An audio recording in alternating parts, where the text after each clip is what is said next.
दोस्तों, आप सबका भारत की भाषा भी संदीप भटनागर में बहुत बहुत स्वागत है। आपने देखा होगा कल से जब से डोनाल्ड ट्रंप प्रेसिडेंट बने हैं तब से वो एग्जीक्यूटिव ऑर्डर साइन किए जा रहे हैं, साइन किए जा रहे हैं, साइन किए जा रहे हैं।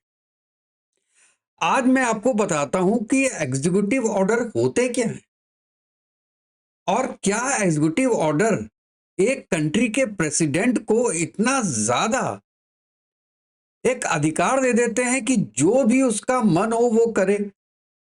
शायद हमारे वक्त में, शुरू के वक्त में जो राजा हुआ करते थे हिंदुस्तान में, उनके पास ये ऑर्डर होगा, एग्जीक्यूटिव ऑर्डर। आज के जमाने में हिंदुस्तान में तो है नहीं। तो दोस्तों, इसकी थोड़ी हिस्ट्री देखते हैं। ये एक्चुअली जो यूएस का प्रेसिडेंट है उसका एक स्पेशल हुक्म होता है जो कि बिना कांग्रेस की अप्रूवल के लागू होता है। दोस्तों, उसको कहीं भी अप्रूवल की जरूरत नहीं होती। और ये जो ऑर्डर्स होते हैं ये गवर्नमेंट के काम के तरीके बदलने के लिए यूज होते हैं, नॉर्मली इन जनरल नहीं होते हैं। लेकिन जहां तक हम देख रहे हैं यूएस में, तो वो केवल गवर्नमेंट के काम करने के तरीके नहीं बदल रहे, बहुत कुछ बदल रहे हैं। आप जो केसेस कोर्ट में हैं, एक एग्जीक्यूटिव ऑर्डर से आप उसको माफ कैसे कर सकते हैं? ये तो कोई गवर्नमेंट का काम करने का तरीका नहीं है। एनीवेज, ये यूएस के प्रेसिडेंट को मिलती है आर्टिकल 2 के अंडर में। जो उनका यूएस का कॉन्स्टिट्यूशन है उसके आर्टिकल 2 के अंडर में उनको वो एक ये पावर्स मिलती हैं दोस्तों। और ये ट्रेडिशनल अभी का नहीं है, ये शुरू हुआ था 1789 में। और सबसे पहले जो एक एग्जीक्यूटिव ऑर्डर जो साइन किया था वो किया था जॉर्ज वॉशिंगटन ने। और उसका काम था जो फेडरल एम्प्लॉयज हैं उनको कैसे गाइड किया जाए कि वो अच्छी तरीके से काम करें, उसके बारे में एक एग्जीक्यूटिव ऑर्डर था जो पहला पहला ऑर्डर था। और उसके बाद बहुत है, अब्राहम लिंकन ने भी किया, एमेंसिपेशन प्रोक्लेमेशन वाला भी किया। तो उसके बाद तो बहुत ऑर्डर साइन हुए हैं। अब सवाल यह है कि अगर किसी को यो पसंद ना आए, एग्जीक्यूटिव ऑर्डर पसंद ना आए, तो क्या कर सकते हैं? तो दोस्तों, एक काम कर सकते हैं, वो लीगल चैलेंज कर सकते हैं सुप्रीम कोर्ट या लोअर कोर्ट में, वो चैलेंज किया जा सकता है। अब जैसे एग्जांपल, ट्रम्प ने ट्रेवल बैन किया था। आपको याद है मुस्लिम्स के बारे में ट्रेवल बैन किया था कि इंडिया अपने पिछले जो टेन्योर था उसमें, तो वो सुप्रीम कोर्ट तक ये केस गया था।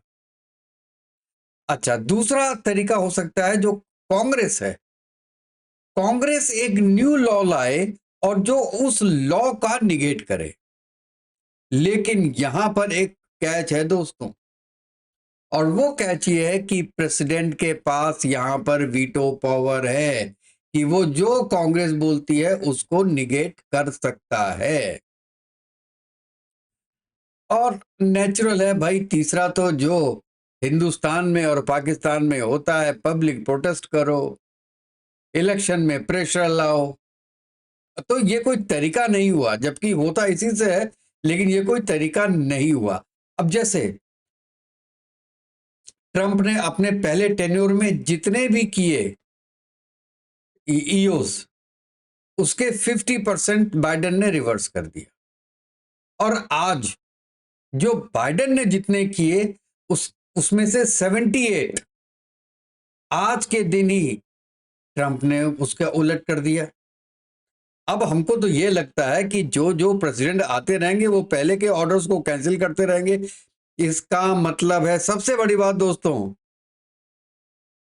कि एक स्मूथनेस नहीं है यूएस में।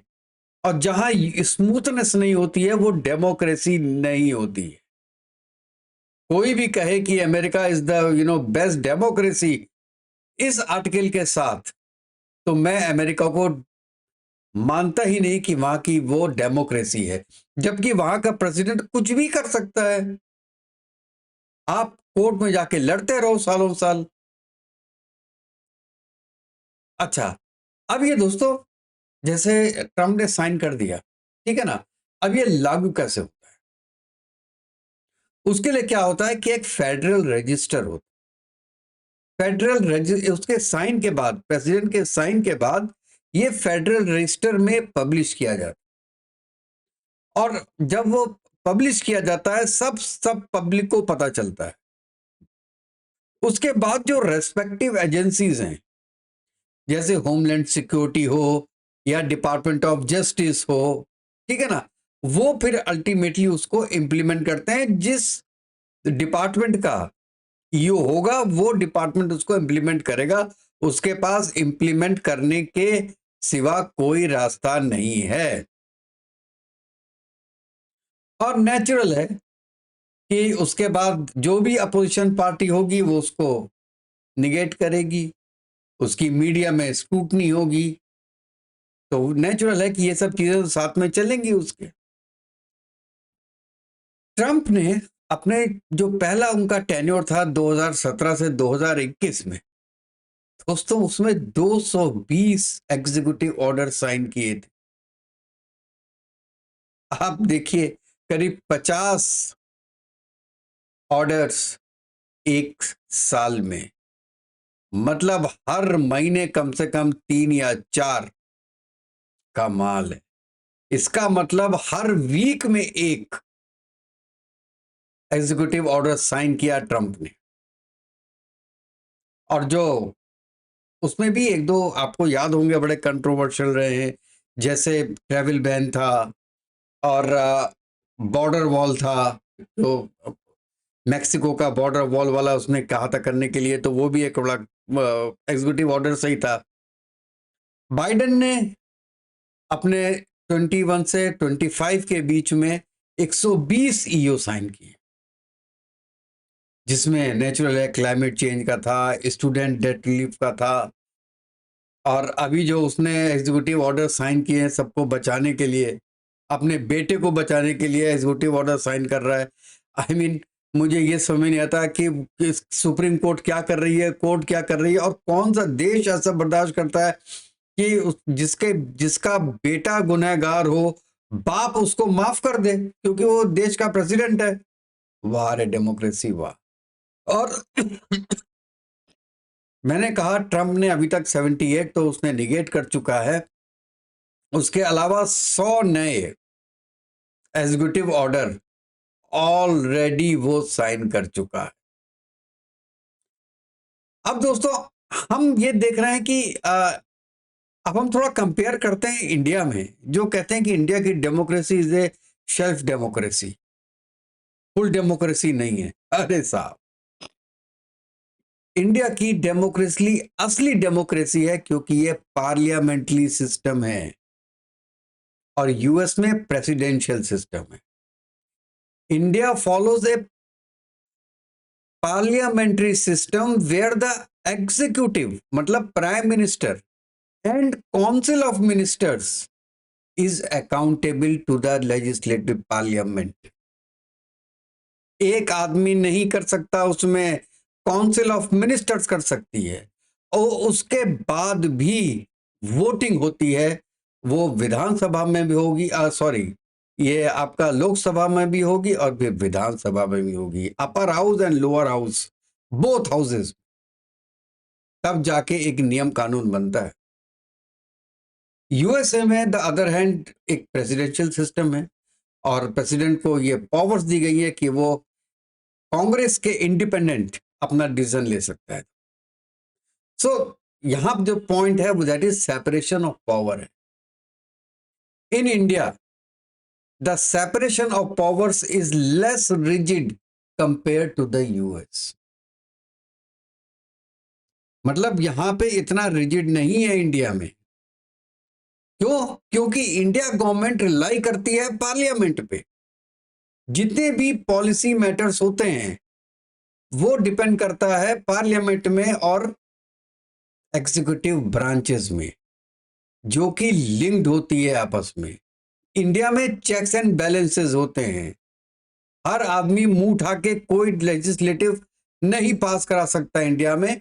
क्यों? क्योंकि जो लेजिस्लेशन होता है that should be passed in both the houses of parliament, जो मैंने बोला था कि lower house and upper house दोनों में पास होता है। इवन जो ऑर्डिनेंसेस होते हैं, ऑर्डिनेंस किसे कहते हैं? ऑर्डिनेंस कहते हैं टेम्परेरी लॉज जो होते हैं, उनको कहते हैं ऑर्डिनेंसेस। ये जो प्रेसिडेंट ऑफ इंडिया इशू करता है ना, वो भी भाई साहब 6 वीक के अंदर पार्लियामेंट से ओके कराना पड़ता है। जब भी आपका नेक्स्ट सेशन होगा पार्लियामेंट का, उससे ओके कराना होता है विद इन 6 मंथ्स। मतलब प्रेसिडेंट के पास भी प्रेसिडेंट के पास तो इंडिया में कोई पावर है नहीं, क्योंकि प्रेसिडेंट का काम है केवल जो एडवाइस प्राइम मिनिस्टर करेगा प्रेसिडेंट को, उसको और काउंसिल ऑफ मिनिस्टर्स को उसको मानना पड़ता है। और अगर प्रेसिडेंट उस चीज को सोचता है कि ये देश के लिए गलत है, तो क्या करता है कि वो प्रपोजल वो पार्लियामेंट में दोबारा भेज देता है। लेकिन अगर दोबारा पार्लियामेंट को लगता है कि नहीं नहीं नहीं, ये प्रपोजल ठीक है, इसको पास होना चाहिए, उसके बाद प्रेसिडेंट के हाथ में कुछ नहीं रहता है and he has to sign that. अच्छा, कई कंट्रीज ऐसे हैं जिसमें इस तरह का एग्जीक्यूटिव ऑर्डर्स का तरीका होता है। जैसे फ्रांस में है। फ्रांस में क्या है कि आपको पता है कि प्राइम मिनिस्टर और प्रेसिडेंट थोड़ा अलग अलग पार्टीज के भी हो सकते हैं, डिफरेंट पार्टीज के होते हैं। तो वहां पे क्या है कि सेमी प्रेसिडेंशियल सिस्टम है फ्रांस में। तो वहां पे क्या होता है कि आपको जो डिक्री होती है, वो एग्जीक्यूटिव डिसीजंस लेने के लिए आपको अप्रूवल लेनी पड़ती है वहां पे, लेकिन बड़ा लिमिटेड लोग होते हैं जिनसे आपको अप्रूवल लेनी होती है। जो आपके लॉज को इम्प्लीमेंट करने वाले होते हैं, केवल उन्हीं से अप्रूवल लेनी होती है। तो it is very simple way.